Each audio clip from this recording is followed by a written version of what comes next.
દર્શક મિત્રો, શું તમે જાણો છો ચાલુ વર્ષ એટલે કે જૂન 2026માં ગુજરાતમાં જેટલો વરસાદ થવો જોઈએ તેનો માત્ર ખાલી 3% જેટલો જ વરસાદ થયો છે। હા, તમે એકદમ સાચું સાંભળ્યું, છેલ્લા 100 વર્ષનો રેકોર્ડ તૂટ્યો છે અને આ જૂન મહિનો છેલ્લા એક દાયકાનો સૌથી સૂકો મહિનો રહ્યો છે।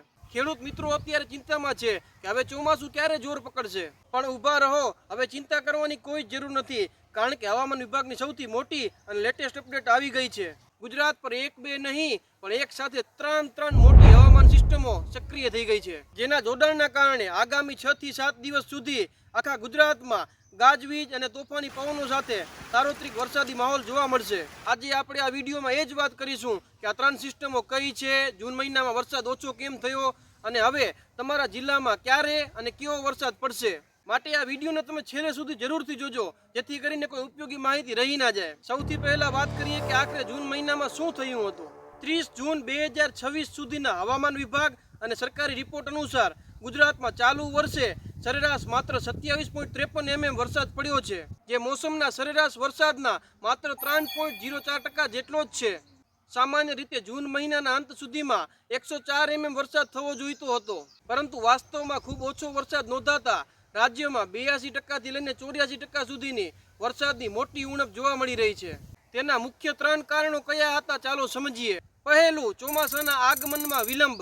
સામાન્ય રીતે ચોમાસું 15 જૂનની આસપાસ બેસી જાય છે, પણ આ વર્ષે તે એક અઠવાડિયું મોડું એટલે કે 24-25 જૂનની આસપાસ દક્ષિણ ગુજરાતમાં પ્રવેશ્યું હતું। બીજું, હવામાનની સિસ્ટમ નબળી પડવી। આ વર્ષે અરબી સમુદ્રમાંથી જે ભેજવાળા પવનો આગળ વધતા હતા તે જૂનના બીજા અને ત્રીજા અઠવાડિયામાં નબળા પડી ગયા અને 2 અઠવાડિયા સુધી એક જ જગ્યાએ અટકી ગયા। ત્રીજું, ભેજનો અભાવ અને ગરમી। પવનો નબળા હોવાના કારણે ગુજરાતના મેદાની ભાગોમાં પૂરતો ભેજ ન હતો અને તાપમાન 40 સેલ્સિયસની આસપાસ રહ્યું, જેના કારણે ચોમાસું આગળ વધી શક્યું નહીં। દર્શક મિત્રો, જો આપણે જિલ્લાવાર વાત કરીએ તો કચ્છ જિલ્લામાં જૂન મહિનાના અંત સુધીમાં સૌથી ઓછો વરસાદ એટલે કે સાવ નહિવત વરસાદ પડ્યો છે। દેવભૂમિ દ્વારકામાં પણ ખાલી 10 થી 15% જેટલો જ વરસાદ પડ્યો છે। આ સિવાય ઉત્તર ગુજરાત, અમદાવાદ, આણંદ અને ગાંધીનગરમાં પણ સામાન્ય કરતા ઘણો ઓછો વરસાદ નોંધાયો છે। બીજી તરફ અત્યાર સુધીમાં સૌથી વધારે વરસાદ દક્ષિણ ગુજરાતના વલસાડ અને નવસારી જિલ્લામાં જ નોંધાયો છે। પણ મિત્રો, હવે ચિંતા કરવાની જરૂર નથી, કારણ કે 28 જૂન પછી ફરીથી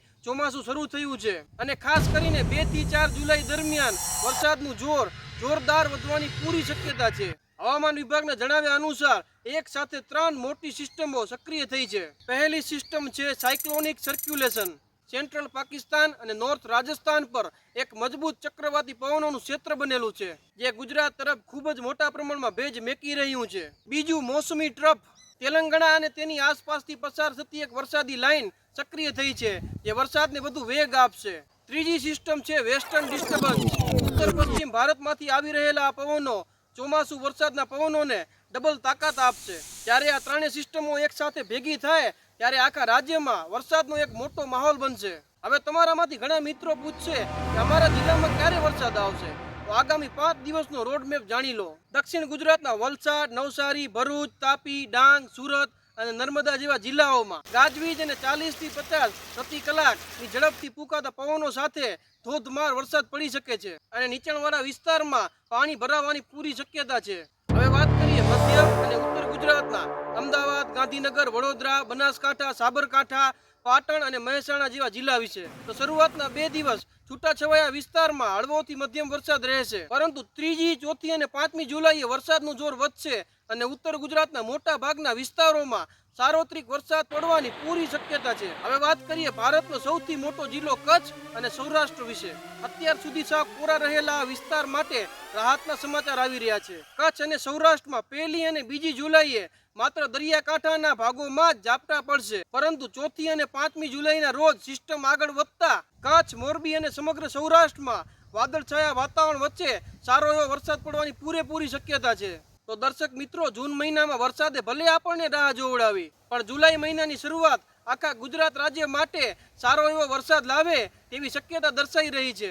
જો તમારી વાવણી બાકી હોય તો આ વરસાદના રાઉન્ડને જોઈને તમે તમારું આયોજન કરી શકો છો। તમે ગુજરાતના કયા જિલ્લામાંથી આ વિડીયો જોઈ રહ્યા છો અને તમારે ત્યાં અત્યારે વરસાદની શું સ્થિતિ છે તે મને નીચે કોમેન્ટ બોક્સમાં જરૂરથી જણાવજો। અને જો આ માહિતી તમને ઉપયોગી લાગી હોય તો આ વિડીયોને લાઈક કરજો, આપણા દરેક ખેડૂત મિત્ર સુધી આ વિડીયોને શેર કરજો અને જો તમને ખેતી, પશુપાલન અને સરકારી યોજનાઓને લગતી ઉપયોગી માહિતીઓ સૌથી પહેલાં મેળવવી હોય તો અમારી ચેનલને સબસ્ક્રાઈબ કરજો.